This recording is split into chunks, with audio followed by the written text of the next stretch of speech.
sampah sembarangan. Udah tahu sampah biang masalah, buang sampah pada tempatnya lah. Iya ya, kalau bukan kita siapa lagi? Ayo kita buat Jakarta jadi bersih. Iya, halo. Selamat siang. Apa kabar? Baik. Saya sudah siapkan bangku khusus buat Pak Ahok. Di antara ini Pak, di tengah-tengah didampingi oleh dua wanita yang Cantik cantik-cantik. ini, iya. Memuji sendiri. Dan sahabat Sonora, sekali lagi saya sampaikan bahwa Anda bisa ikut bergabung melalui nomor SMS Sonora di 0812 112 9200. Kalau boleh tahu Pak Ahok, biasanya siang-siang seperti ini apa kegiatan Pak Ahok? Ya nyambung aja sih. Biasanya ada rapat. Kalau lagi rapatnya belum cukup atau selesai, kita disposisi surat. Karena kita makan siang juga ketemu tamu. Oh, Jadi wow. efisien waktunya. Efisien waktu. Iya, Pak Ahok, kita langsung. Topik kita pada siang hari ini adalah pendidikan integritas dalam keluarga. Kami ingin tahu dulu, kalau Pak Ahok mendengar kata bapak atau ibu, apa yang terlintas dalam benak Pak Ahok? Ya teringat bapak ibu saya.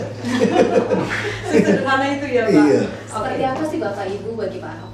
Ya bagi saya, bapak saya, ibu saya adalah orang yang paling memberikan kami inspirasi, motivasi ya, dan kekuatan untuk sampai hari ini. Ya macam-macam cerita bisa panjang sekali. Jadi kalau bapak saya selalu katakan, kalau kalian mau sekolah, bapak harus jual kepala bapak pun bapak jual. Kalau memang harus seperti itu gitu loh, ungkapannya itu dalam kan. Nah bagi ibu saya kan memang selalu menguatkan kami, yang penting kita jujur, tidak perlu malu. Lalu ibu saya juga bisa jual roti, bisa ke kebun, nah itu nggak usah malu kalau kita kerja. Berarti Bapak memberikan contoh kepada anak-anaknya ya Pak ya. Kalau Bapak melihat bagaimana memperoleh jati diri sebagai identitas dari orang tua, apa yang Bapak lakukan dalam memberikan identitas diri kepada anak-anak di rumah Pak? Membentuk identitas diri. Saya kira yang paling penting mencontoh kehidupan sehari-hari ya. Nah kalau buat anak-anak saya sudah tekankan, yang paling penting kamu tahu siapa kamu. Nah untuk tahu siapa kamu harus tahu siapa Tuhanmu. Ya. Nah lalu itu paling penting. Lalu kamu gimana mempunyai hubungan pribadi intim dengan Tuhanmu.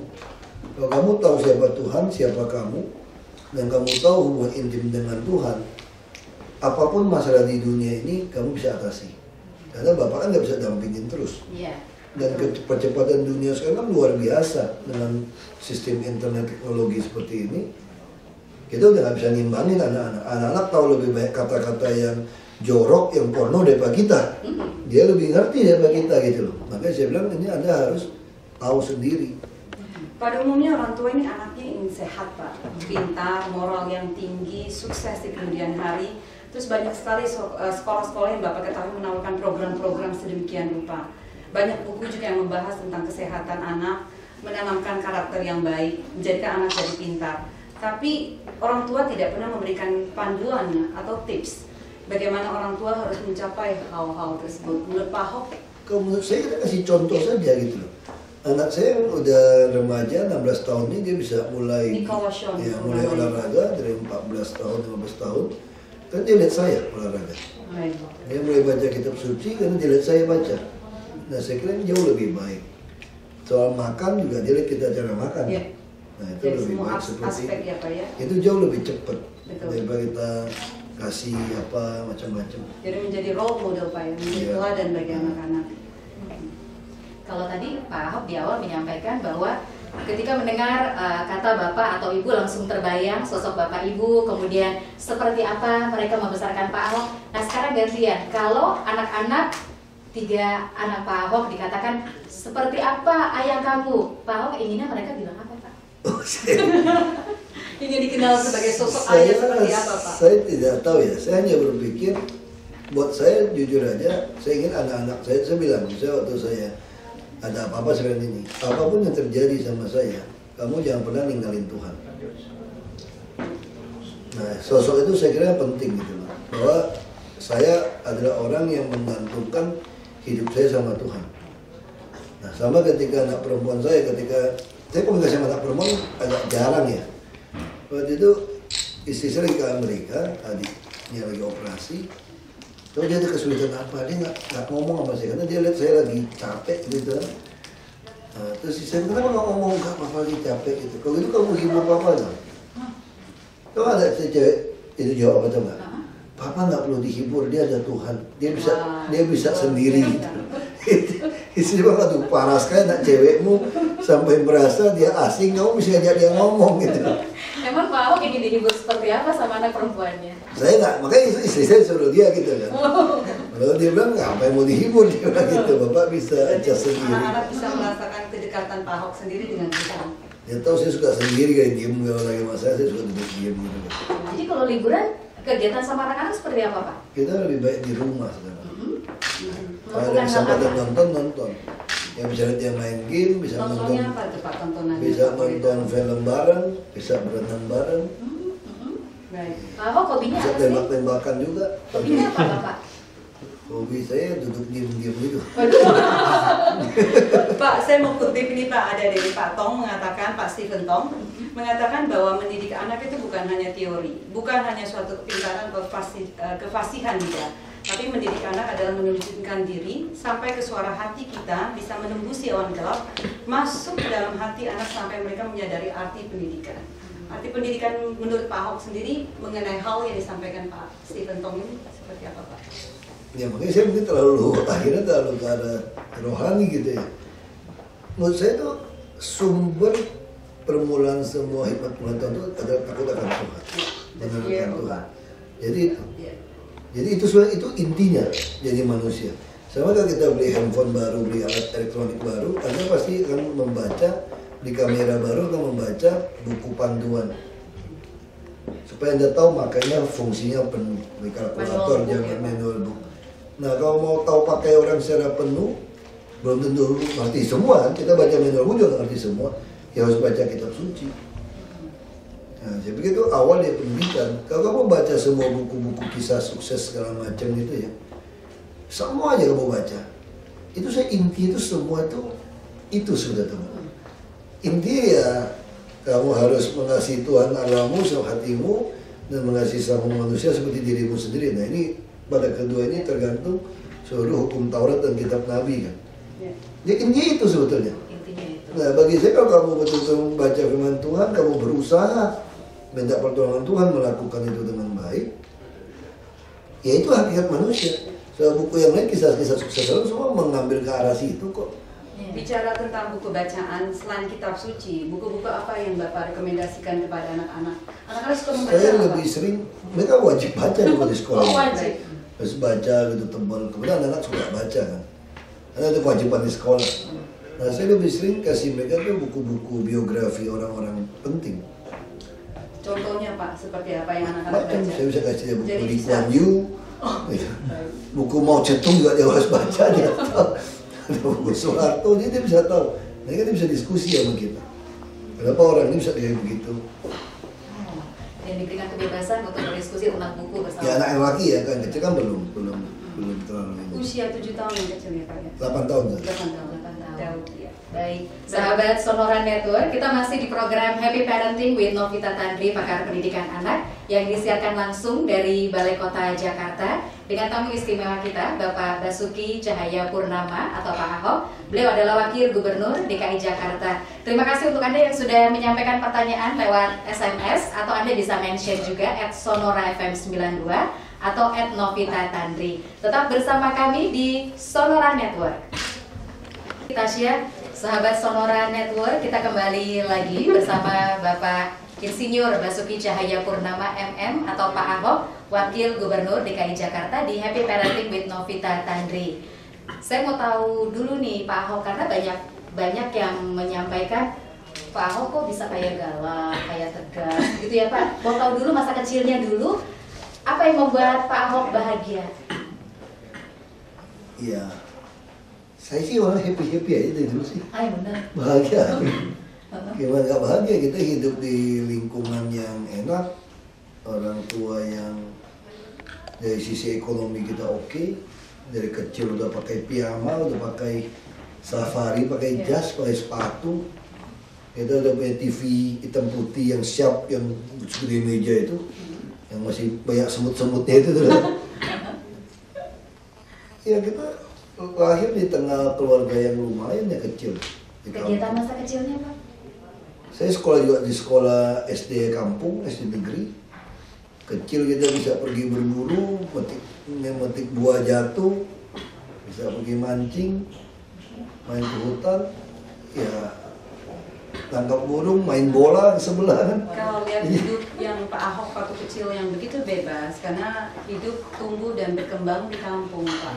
Kalau lihat anak-anak Pak Ahok, 3 anak ini tidak mendapat anugerah seperti itu. Kita bawa pulang Belitung. Mau pulang Pak, Saya dari pulang setiap ke kali Belitung. pulang. Sekarang anak saya yang besar udah mulai outdoor. Udah ada teman yang marinir, dia saya bawa nih. Udah belajar diving, udah nembak, ini mau belajar nyelam untuk spare dive gitu. Ya. Dia udah belajar kamera untuk bisa foto di dalam air. Nah, saya kira anak-anak kita bawa pulang berburu. Kita ajarin dia nembak tupai, anak-anak. Pak, ini agak ini Pak, sedikit pertanyaannya. Kalau kita tahu dari Socrates, ada who am I, siapa saya? Bapak mengajarkan anak-anak untuk mengetahui siapa diri mereka itu melalui apa Pak? Knowing myself, kata Socrates adalah satu patokan hidup yang knowing yourself itu yang paling susah. Ada jadi katakan Lao Tzu, knowing others is wisdom, knowing yourself is enlightenment. Bagaimana Pak mengajarkan? Kitab suci. Ajar mereka baca kitab suci. Baik. Kamu kalau baca kitab suci, kamu tahu kamu siapa. Itu cermin yang paling dalam.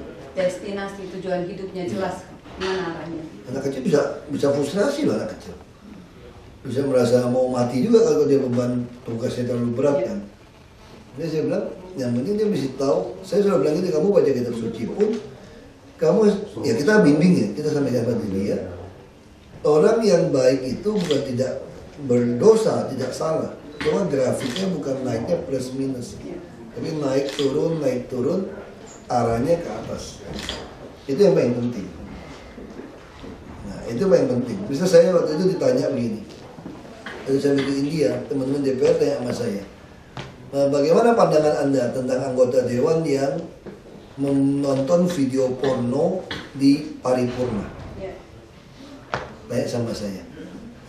Kalau saya jawab pada mereka, dia lebih baik daripada saya. Oh, mereka protes, nggak mungkin kamu, masa dia lebih baik daripada kamu? Saya bilang, iya. Karena ternyata dia hampir 50 belum nonton video porno. Saya SMP sudah nonton. Dan saya sudah lewat. Nah, ini yang anak-anak harus tahu itu. Bahwa kita bukan dewa. Persoalan kita hari ini di anak tuh, kita buat kita seolah kayak dewa, nggak pernah salah. Jadi anak tuh ayo setengah mati mencapai, kok bapak bisa, saya nggak bisa ya. Itu yang bahaya menurut saya gitu loh. Padahal itu yang diajarin Tuhan kan. Kalau ada manusia yang baik, nggak perlu Tuhan. Ini banyak orang terjebak hari ini.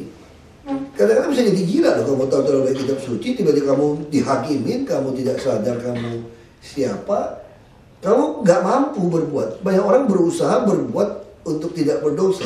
Nggak sanggup, kecuali Tuhan yang kasih kamu sanggup kok. Nah itu yang bahaya dari orang. Ini ada titipan juga nih pertanyaan Pak. Dalam pernikahan Bapak sudah 17-18 tahun, tentunya tidak mudah.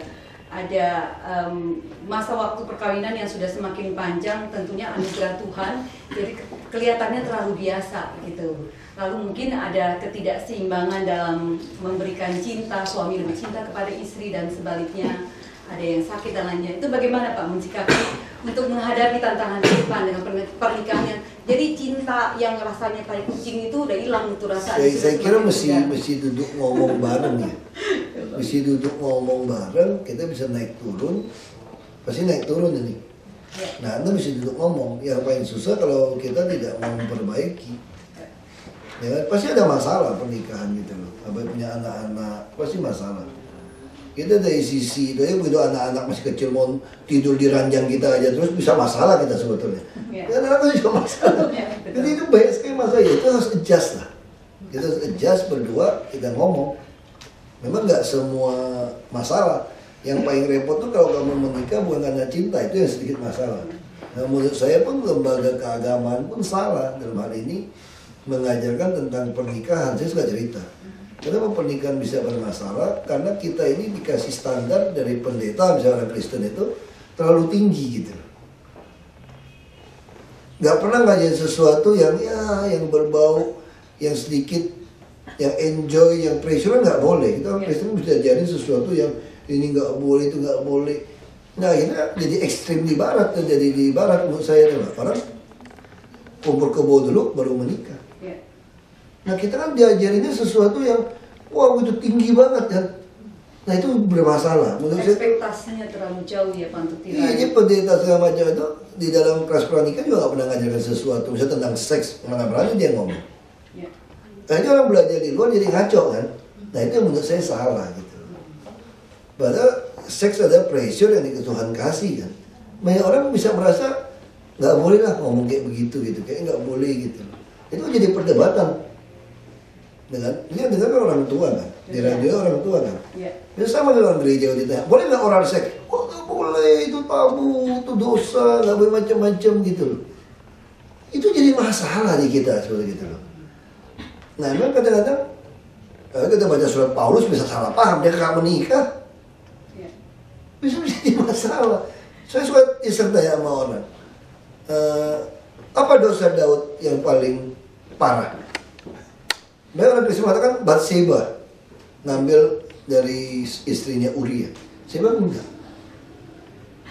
Udah Sulaiman, Salomo kok dosanya jadi ampunin, Nathan diampunin. Apa dosa Daud paling besar itu apa? Nggak pernah gereja cerita. Saya bilang Yesus anak Daud. Semua agama samawi, Yahudi, Kristen, Katolik, Islam anggap Daud masuk surga kan?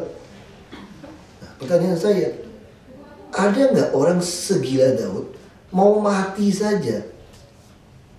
Masih panggil Salomo, suruh bunuh si Simei sama Joab.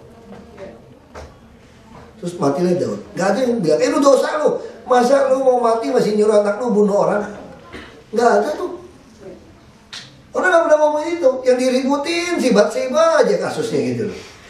Terus yang dibela siapa? Bisa contoh di pernikahan ya. Saya berpikir soal itu ya. Makanya sekarang ini bahaya pernikahan Kristen kalau kita tuh gak mau duduk baik gereja itu gak berani ngomong yang benar. Misalnya contoh kasus Batseba. Kita selalu memuji Uria gitu hebat ya. Uria yang hebat, yang brengsek masih Daud gitu loh. Kan gitu ya, kita ngomong gitu ya. Terus ada sebagian orang bilang, enggak, Batseba yang jahat, yang godain Daud. Ada yang nuduh Batseba yang genit lah, yang godain Daud. Nah kan kita lihat waktu Uria setelah kejadian itu, dia tinggal begitu dekat kan, sampai kelihatan orang mandi kan, berarti seluruh panglima terdekat tinggal dekat istana dong, komplek yang begitu dekat dong, satu klaster mungkin istilahnya gitu, sampai kelihatan. Gitu dekat, waktu Uria pulang, maksudnya gereja hati-hati dong ngajarin tentang keluarga. Uria pulang, Daud kan pengen supaya biar hamilin seolah dia. Setelah dia pulang ke rumah, dia demi hidupku Tuanku Raja, aku gak pantas pulang tidur sama istri saya. Karena teman-teman saya lagi nyambung nyawa nih, saya gak berhak pulang. Itu dipuji-puji. Padahal utamakan keluarga. Masa sih cuma mampir doang, say hi kek, kasih hak kek.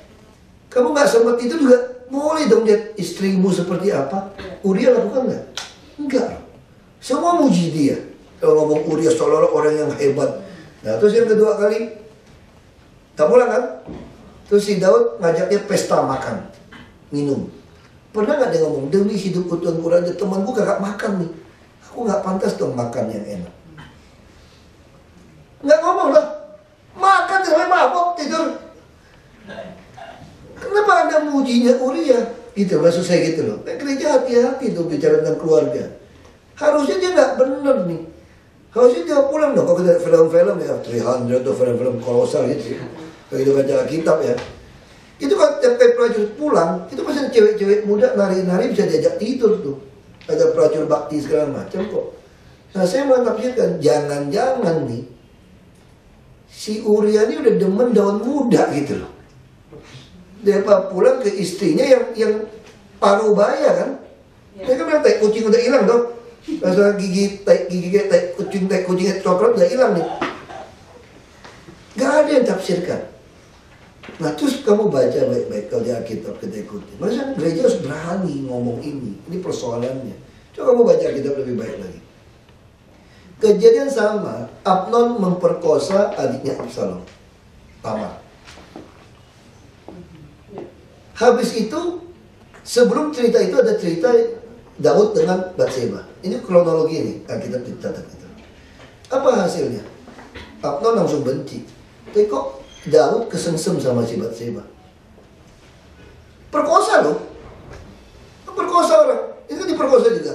Saya bilang jangan-jangan Batseba juga naksir nih Daud gitu cakep. Pas ada kesempatan kan, itu kan bukan perkosa, ya udah panggil gua aja. Mungkin kenapa? Mungkin si Batseba selama ini berusaha mengupgrade urusan ranjang dia nih untuk bisa memenangkan si Uria kembali nih. Dia nggak pernah kesempatan praktek nih. Prakteknya masih Daud dong. Iya. Terus dari tadi dari sisi coklat ya. Jadi panjang urusannya. ini kesalahan institusi agama. Kalau pernikahan dan masa itu kadang nggak pernah ngajarin tentang konsep yang bukan vulgar kok, ini fakta kok. Nah terus lihat Salomo di Kidung Agung, dia tulis apa? Ada 60 permaisuri, kalau nggak salah 80 gundik, gundik, terus gadis-gadis tak terbilang banyaknya. Tapi cintaku hanya kepadamu seorang. Wah. Itu Salomo di Kidung Agung. Itu apakah Salomo yang ngomong? Bukan, Salomo ganti istri melulu sampai 1000 lebih kalau di dalam Islam dia bilang. Sampai dia mati pun kawin terus. Yang tidak kawin lagi siapa? Daud sama. Daud begitu ketemu Batseba sampai mati Batseba, kecuali si perempuan Abishag yang terakhir dia kedinginan itu dikasih dari itu. Tapi makanya pasti si Salomo melihat cinta bapaknya kepada ibunya. Makanya dia tulis kalimat itu. Daud yang begitu. Nah kenapa bisa Daud kesengsem? Dia ketemu. Saya coba bicara dengan mungkin servisnya hebat nih, dia ketemu nih mati loh. Gereja gak pernah mau kasih tahu, itu dianggap tabu. Nah akhirnya jadi barat menyerenjeng di gereja terlalu parah. Coba dulu yang mana ngepas baru. Padahal di dalam kitab suci, kenapa Tuhan kasih peraturan ini nggak boleh, ini nggak boleh itu? Itu for your own good. Kalau kamu nggak pernah tahu yang lain, kamu kan aman-aman saja, bodoh belajar berdua dong. Tapi gereja membatasi orang belajar, nggak boleh nih. Nah itu yang masalah menurut saya. Ini kok jadi berat ya masalahnya? Karena kayak begitu. Karena anak-anak sekarang begitu. Iya, ini tadi saya mau tanya ke Pak Ahok, dalam keluarga itu pendidikan, pengenalan pendidikan seks terhadap anak itu seperti apa? Minta sharing dari Pak Ahok. Sahabat Sonora, tetap bersama kami di Happy Parenting with Novita Tandri, pakar pendidikan anak, langsung dari Balai Kota Jakarta bersama Wakil Gubernur DKI Jakarta, Bapak Basuki Cahayapurnama. Tetap bersama kami. Semua profesi, semua profesi. Nggak usah Pak, nggak apa-apa. Oh iya. Pakai ini. Iya Pak. Sama ya. Saya Basuki Cahayapurnama, biasa panggil Ahok. Simak terus Happy Parenting bersama Novita Tandri setiap hari Kamis pukul 11 sampai 12 siang waktu Indonesia Barat. Dan siaran ulangnya setiap hari Rabu pukul 7 sampai 8 malam waktu Indonesia Barat di Radio Sonora FM 92 dan Network. Happy Parenting with Novita Tandri, the hardest job you will ever love. Terima kasih Pak. Mohon untuk Ibu Ida. Iya, berhenti di sini. Saya Basuki Cahayapurnama atau panggil Ahok mengucapkan selamat Hari Raya Idul Adha. Semoga melalui perayaan Idul Adha ini kita mengerti kita mau berkorban untuk kepentingan kesejahteraan orang banyak. Dan jangan lupa simak terus Happy Parenting bersama Novita Tandri setiap hari Kamis pukul 11 sampai 12 siang waktu Indonesia Barat, dan siaran ulangnya setiap hari Rabu pukul 7 sampai 8 malam waktu Indonesia Barat di Radio Sonora FM 92 dan Network.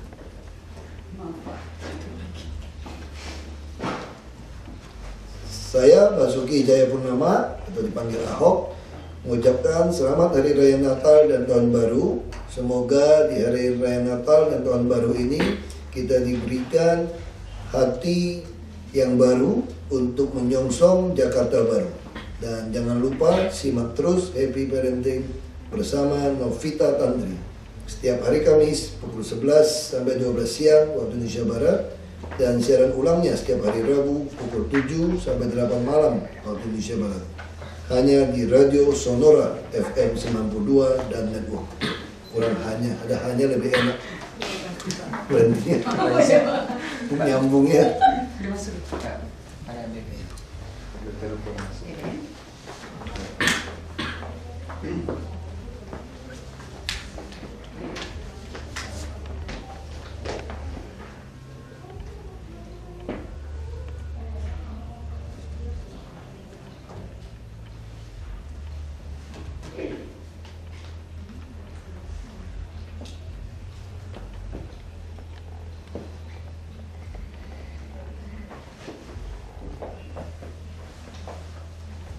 Dan segera kita lanjutkan perbincangan mengenai pendidikan integritas dalam keluarga dalam program Happy Parenting di Novita Tantri siang hari ini. Rekan Siska, silakan. Baik, terima kasih Tasya, sahabat Sonora Network. Tadi saat jeda, Pak Ahok atau Pak Basuki Cahayapurnama masih sempat jawab SMS atau BBM yang masuk dari seluruh penjuru dunia kali ya Pak ya. Silakan Pak Mike, boleh dipegang lagi. Ini ada pertanyaan dari pendengar Sonora, dari orang tuanya. Pak Rudi di Yogyakarta. Pak Ahok, bagaimana mendidik anak supaya tidak berontak dengan orang tua? Karena semakin dewasa, anak semakin berontak dengan pola pikirnya masing-masing. Tanggapan Pak Ahok? Iya, saya kira semua orang tua mengalami yang sama ya. Anak saya juga berontak, yang kecil juga berontak. Tapi memang lama-lama kita ya makin marah ya makin konyol gitu. Nah tapi saya pernah ribut juga sama anak saya yang pertama gitu kan. Tiba-tiba saya cuma ya tegasin aja. Kamu maunya apa ya udah saya ladenin gitu. Jadi saya kasih tahu saya kecewa sekali kamu pikiran seperti itu gitu. Nah saya sampaikan ke dia. Ya sudah. Biasa masuk itu saya katakan yang penting anak itu ada dasar hubungan dengan Tuhan. Biasanya anak udah seperti itu ya kita sampaikan sesuatu udah diam aja udah. Nanti dia bisa adjust sendiri kan. Kan dia kan mikir sendiri kan. Yang penting dia punya dasar nih gitu loh. Kalau dia nggak punya dasar ini bisa nyimpang. Kalau punya dasar bisa masuk kok. Ya udah sorry gitu. Ya kita juga jangan sorry orang tua udah say sorry nggak mau juga antengin gitu loh. Rasain lu gue kerjain lu nih udah say sorry. Saya kira itu nggak benar. Dulu dia bilang say sorry ya kita ngomong. Kalau kita yang salah kita datang kita bilang say sorry juga. Dia lama-lama jadi terbiasa gitu. Bapak percaya dengan hukuman kepada anak itu mendisiplinkan dengan cara dipukul? Enggak. Saya kira anak nggak bisa dipukul. Tapi kalau kita pukul, anak saya yang perempuan nggak mau makan gitu kan. Ya. Saya kebetulan dengar khotbah, pendeta ngomong gini, anak nggak kasih makan sehari nggak mati kok, cuma kasih minum aja. Persis kayak yang saya. dibiasain gitu kan. Kita dengar gitu kan. Ya udah tuh anak itu kalau itu kamu mau makan nggak makan ya, dia tentangkan malam bisa minum susu. Nggak ada susu semua. Mau dikurung kapok dia.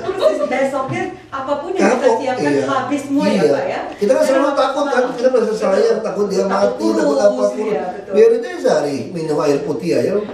Nggak bakal mati kok kalau ada air minum. Tapi setelah itu kapok ya Pak ya.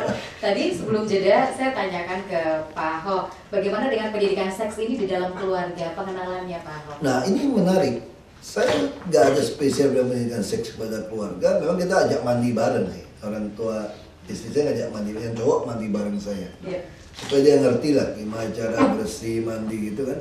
Nah yang saya mulai kaget itu ketika kasus yang JIS. Iya Pak. Pedofil segala macam itu kan. Saya kaget, ternyata anak saya yang kecil pun ngerti apa itu. Terus saya mulai sadar gila anak-anak sekarang luar biasa. Bahkan saya cerita sama istri saya baru tahu istilah trisam itu ketika saya ada di DPR RI. Saya lagi jalan-jalan sama teman-teman saya di DPR RI di Senayan City. Ini malu-maluin, kita orang kampungnya gitu malu-maluin kata-kata gitu. Karena saya sekolah di Jakarta, ada di tangga lift di pojok itu ada satu toko jual baju kaos. Tulisnya trisam. Terus saya tanya gitu sama teman saya, itu maksudnya apa? Kenapa jual baju kaos polos kok kasih tulis trisam? Makat teman-teman saya itu Pak. Saya nggak ngerti. Ternyata anak saya ngerti loh, gawat nggak?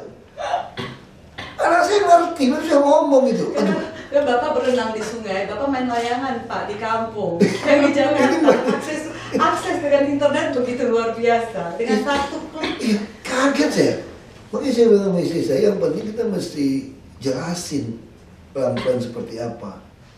Nah ini memang nggak mudah. Kita didik anak sekarang itu tidak mudah. Kita aja berumur setengah mati kok dengan urusan seks seperti itu, apalagi anak-anak kita gitu loh. Dan pengetahuan begitu banyak. Ya itu memang harus berani ngomong kadang-kadang. Iya. Dan tadi topik kita di awal kita sudah sampaikan bahwa pendidikan integritas dalam keluarga. Pendidikan integritas di dalam keluarga Pak Ahok itu yang seperti apa? Karena kabarnya tuh cara disiplinnya cukup keras di dalam keluarga Pak Ahok. Juga. Masa? Anak saya juga jarang mandi kalau hari libur. Kita kasih bebas gitu. Saya kira kita nggak terlalu ini. Justru kalau menurut saya, kalau ibu saya, yang keluarga saya ini kurang ketat. Kan masing-masing istri ya, itu tergantung istri. Istri saya tinggal di Ruko, di Medan, dari kecil. Makannya bapak ibunya bisa nggak bareng. Nah saya dari kecil makan masih duduk di kursi yang sama, kasih serbet, kasih piring. Nah anak-anak saya lebih cenderung ibunya ya didiknya begitu. Kalau saya minta seperti itu ya istri saya kurang seneng. Emang semua anak sama gitu loh. Nah itu kita nggak terlalu ketat kok. Yang tidur juga molor, cuma paginya harus bangun. Karena kan tadi juga ada pertanyaan dari pendengar Sonora. Kalau sosok Pak Ahok di luar tuh kelihatannya yang tegas, galak. Apakah di rumah juga seperti itu? Iya. Ya saya kira soal tegas galak kan sederhana. Saya di kantor juga nggak marah-marah melulu kok. Kalau kamu nggak ngeyel, aku mah baik-baik aja, senyum-senyum aja. Tadi kita sini juga senyum-senyum aja tadi. Iya benar. Jadi kalau ada ngeyel, tergantung kebutuhan Anda gitu loh. Karena saya kalau terlalu nakal juga, saya juga prototin. Aku juga bentak dan macam-macam gitu. Kalau ngajarin kejujuran Pak dalam kehidupan sehari-hari. Maka itu saya selalu katakan kepada mereka, yang penting kita jujur. Tapi saya pejabat kan. Nah kita buka sama anak-anak, kamu sekolah sekian, duitnya gitu mahal nih. Nah misalnya dulu anak saya pernah ngomong gini, aduh Pak kita paling miskin. Kenapa paling miskin? Orang punya Alphard kita nggak punya. Saya bilang Tuhan ngajarin kita kaya karena kita punya semua yang dibutuhkan, bukan yang diinginkan. Nah anak-anak harus tahu dari mana sumber uang kita. Kita kerja sekian, nah itu penting. Mari kita sampaikan, kita bersyukur Tuhan kasih rumah, bisa sekolah, bisa seperti ini. Nah itu anak-anak harus tahu. Jadi bagi saya anak-anak dari awal harus tahu bagaimana kita cari uang, mereka bisa dapat. Bekerja dengan hasil yang bisa Iya, dipertanggungjawabkan. itu penting bahwa anak-anak itu tahu. Sehingga dia tidak menganggap uang itu dengan mudah didapat.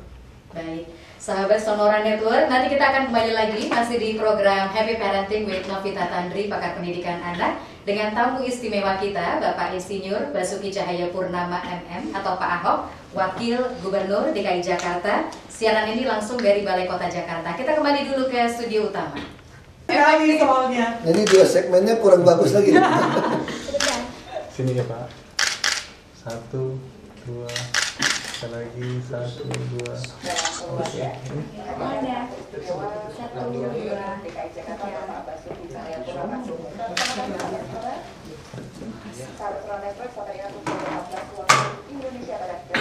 Tapi hanya di sekitar sebelum jadi tips-tipsnya buku saya belum. Happy Parenting bersama saya Novita Tandri. The hardest job 1, 2. akan segera kembali. Yang jelas kalau ada tip ini, tahu nggak kenapa istri saya jadi kurus? Kenapa Pak? Istri saya tuh, gadisnya tuh agak gemuk. Itu waktu dia, Ya, apa dia? Cepet banget ya. Sengaja ceritanya panjang-panjang.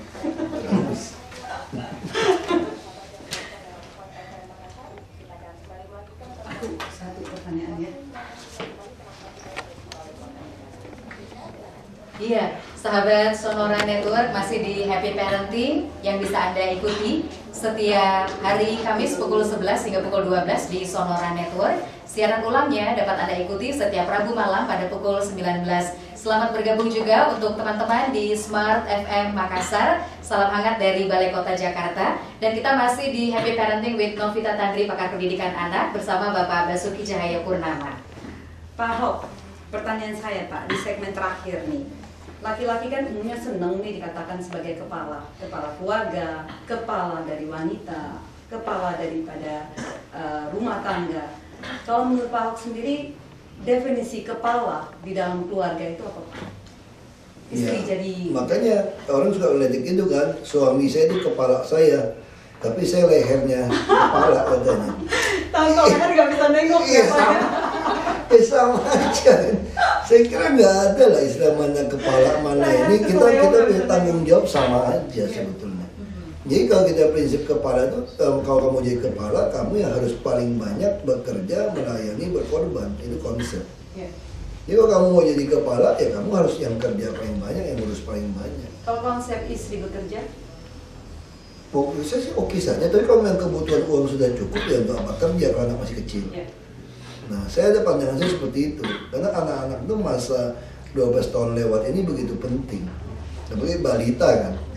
Nah, kalau harus kerja kan otomatis, kecuali memang perekonomian susah. Tapi kalau kerjaannya pengen punya berlian lebih besar atau mobil lebih banyak, saya kira juga hanya karena hobi. Nah, saya agak kolot. Kalau soal itu saya agak sedikit kolot. Nah, saya lebih memilih orang yang kalau besarkan anak, ya besarkan anak gitu loh. Kalau cukup ya, kecuali uang memang tidak cukup, ya terpaksa harus kerja. Jadi kalau selama uang cukup, bukan cukup beli jam mahal, bukan tidak cukup untuk kebutuhan aja, dan saya sekolah ada asuransi, ya saya lebih cenderung orang tidak kerja. Itu pandangan saya. Jadi bisa fokus untuk merawat, mendidik. Oke, itu kenapa alasan orang bilang saya nggak dapat istri yang seumur saya. Karena dia pengen ketemu kuliah tuh selalu bilangnya mau kerja, kamu nggak usah urus saya sendiri. Wah, kalau ini mah nggak cocok deh buat istri ini. Saya kepikirannya begitu. Ada bonusnya lagi Pak ya, Ibu Veronica bisa merawat anak sendiri, kurus tanpa harus olahraga dan tanpa harus ke pusat-pusat pelangsingan tubuh ya Pak ya. Ceritain dong Pak, gimana tuh bisa kurus tanpa Dia harus... baca satu tabloid apa gitu ya. Katanya para selebritis kalau mau kurus, bayinya diurus sendiri 6 bulan. Biasanya kan kalau orang Tionghoa kan dimasakin, ada tante-tante yang masakin, rawat anaknya, dikurung 40 hari, nggak boleh keluar, dikasih makan, ya yang makan bergizi, ya yang batang kurus kecil juga bisa jadi gemuk. Nah, jadi kalau ngurusin bayi sendiri 6 bulan, itu sampai tidur sampai satu malam anak udah teriak nangis, nggak bangun-bangun lagi, saking capeknya tuh. Nah, terus nyusu juga sampai 2 tahun ASI. Luar biasa. Sampai ASI 2 tahun dan yang pertama itu. Ini ada pertanyaan dari sahabat-sahabat Sonora. Saya mohon maaf sahabat Sonora karena tidak semuanya bisa saya sampaikan ke Pak Ahok. Ada antara lain ini dukungan ke Pak Ahok. Semoga tetap seperti yang sekarang. Kami adalah pendukung Pak Ahok. Ini Pak Ahok. Ada Ibu Tania, Pak Ahok. Bagaimana mendidik anak agar punya percaya diri dan smart seperti Bapak? Aduh, smart nggak smart sih relatif. Saya di sekolah nilai saya nggak terlalu baik kok, jadi anak jangan dipaksa gitu. Kalau nilainya terlalu baik, 9-10 tuh balik lagi jadi dosen biasanya. Ya terlalu pintar kan. Ya, kalau terlalu biasa-biasa juga repot, saya setengah-setengah saja. Jadi balik jadi donatur katanya. Ya, yang penting saya kira jangan memaksakan anak melakukan apa yang kita mau. Baik balas dendam, cita-cita kita nggak sampai kan. Anak saya pertama saya tanya dia mau jadi apa, padahal dia mau jadi tentara katanya. Lama-lama mungkin udah mau jatuh cinta, kayaknya saya jadi aktor bintang film aja Pak. Kenapa? Kalau tentara bisa mati beneran, kalau bintang film kan cuma bohongan katanya. Dan terakhir dia bilang kayaknya saya mau jadi arkeolog katanya. Kayak Indiana Jones gitu kan. Itu menarik juga. Terakhir dia bilang, saya kalau jadi tentara jadi dokter dulu, kalau jadi tentara juga bagus loh. Oh iya, dokter sekarang juga teknologi canggih-canggih tuh, ada stem cell segala macam. Nah ya mungkin anak-anak kan bisa berubah. Nah kita tinggal mengarahkan aja, sampaikan. Tapi apapun yang dia pilih, kita jangan mengatakan nggak baik. Kalau bapak saya selalu katakan barang apapun di dunia ini apabila pasti berguna kok. Itu jangan mengatakan itu barang nggak ada guna. Apa yang kamu ambil ini nggak ada guna, masa depan suram. Anda mana tahu setelah 20 tahun ilmu berubah. Sama kayak saya masuk geologi, laku geologi, kekurangan geologi. Begitu kami lulus, nggak ada kerjaan. Jadi kerja sales jadi politisi akhirnya kan. Jadi kita nggak bisa menebak, yang penting anak itu dia yakin putusan dia itu didukung dari kita, itu menumbuhkan kepercayaan diri akhirnya. Karena kita sampaikan dunia ini semua pasti baik. Yang penting kamu ngerti dulu, yang namanya orang kaya adalah orang yang memiliki semua yang dia butuhkan, bukan yang dia inginkan. Karena orang paling kaya pun, nah saya bilang anak saya, kalau kamu jadi arkeolog, kamu tahu nggak kalau aset tidak berwujud dijadikan berwujud, kamu nggak usah kemana-mana cari harta karun. Di mana? Di kuburan. Kenapa? Karena semua impian, ambisi, hasrat orang dikubur di situ kan. Nggak ada orang yang bisa memenuhi semua keinginan dia gitu. Nah, kalau itu dijadikan tangible asset dari intangible, itulah harta karun dunia yang paling gampang ditemuin di kuburan. Nah, saya kira anak-anak harus mengerti dengan konsep kaya dan miskin tadi. Ya, jadi kamu jabatan kamu mau jadi wartawan, jadi apa? Bukan itu gitu loh. Yang penting kamu bahagia nggak kamu dengan apa yang kamu kerjakan? Itu lebih penting daripada dengan uang gitu. Bahagia atau tidak? Iya, itu kuncinya.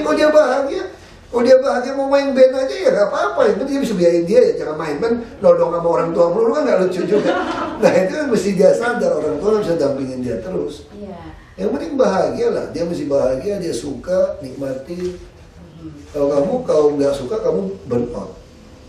Kayak kita main sandiwara drama. Kenapa 1 jam butuh berbulan-bulan latihan? Karena Anda memerankan peran orang lain. Nah kalau kamu hidup memerankan orang lain, mikirin orang lain, capek kamu, burn out kamu. Jadi kamu apa adanya, syukuri apa yang kita punya, syukuri kita bisa kebutuhan dipenuhin, ya kamu kan senang. Rumah kecil kamu juga bisa senang. Anak saya kecil gitu ya, rumah saya nggak terlalu besar ya. Ada kamar kita kasih lantai kayu. Anak yang kecil bisa duduk situ, dia mandi, dia terus, aduh, aku suka banget kamar ini gitu, kayaknya seneng gitu loh. Nah itu ya sesuatu yang penting. Kalau kamu lihat rumah orang terus, oh di rumah saya kok cuma segede garasi dia ya, capek kamu kalau kayak gitu. Itu kayaknya sudah merupakan pesan dari Pak Ahok bagaimana memberikan pendidikan integritas di dalam keluarga. Iya. Nah, hidup itu harus bahagia ya. Harus bahagia. Mungkin ini yang terakhir Pak Ahok untuk sahabat-sahabat Sonora dimanapun berada, apa yang Pak Ahok ingin sampaikan di kesempatan ini? Tetap ya, sebagai penutup Pak Ahok, pesan untuk tema kita kali ini, pendidikan ya, integritas. saya kira yang paling penting kita nggak boleh jadi orang yang munafik. Artinya itu kita jangan membuat standar sesuatu yang kita sendiri pun tidak mampu lakukan. Ini akan membuat sebuah jebakan yang menyulitkan anak-anak atau siapapun mengikuti kita. Kita nutupin kan. Nah ini yang bahaya. Jadi kalau kita bisa lakukan apa adanya, ya manusia juga nggak ada yang sempurna. Kalau ada manusia yang tidak berdosa, ya nggak usah ada ajaran agama. Nah itu yang penting anak-anak kita semua sadar. Jadi kita nggak bisa mengkultuskan orang, ngefans sama orang, karena semua orang itu tidak ada yang baik sebetulnya. Tinggal kita sekarang bagaimana kita melakukan sesuatu untuk kebaikan orang banyak. Karena kesejahteraan kebaikan orang banyak itu juga kesejahteraan kebaikan kita sendiri. Itu prinsip. Betul. Itu yang harus kita pikir seperti itu. Iya. Bu Novita, tips dari Bu Novita untuk siang hari ini. Tidak salah ya role model saya hari ini. Tips parenting untuk minggu ini, Kamis tanggal 25 September 2014. Saya kutip dari Dr. Stephen Tong. Man is not what he thinks. Man is not what he eats. Man is not what he gains. Man is not what he behaves. Man is not what he feels, but man is what he reacts before God. Manusia bukanlah apa yang dia pikirkan, bukan apa yang dia makan, bukan apa yang dia capai, dan juga bukan karena perilakunya. Bukan apa yang dirasakannya, tetapi manusia adalah apa yang dipertanggungjawabkan di dalam hidupnya di hadapan Tuhannya. Nah, itu dari Bu Novita. Minggu depan Pak Ahok, kaget nggak Pak? Tanggal 2 Oktober kita mengundang Ibu Veronica Cahaya Purnama untuk menjadi tamu. Kita mau cocokin Pak hari ini jawabannya Bapak 1 jam. Cocok nggak dengan apa yang nanti akan diungkapkan oleh Ibu Veronica? Terima kasih banyak Pak Ahok untuk waktunya. Terima kasih banyak Pak Ahok. Dan sahabat Sonora, semoga apa yang sudah kita bagi bersama selama 1 jam ini bisa bermanfaat besar untuk kita semua. Terima kasih sudah menyimak Happy Parenting with Novita Tandri langsung dari kantor Wakil Gubernur DKI Jakarta, Bapak Insinyur Basuki Cahayapurnama MM atau Pak Ahok. Dan akhirnya kita pamit dulu. Happy Parenting, the hardest job you will ever learn.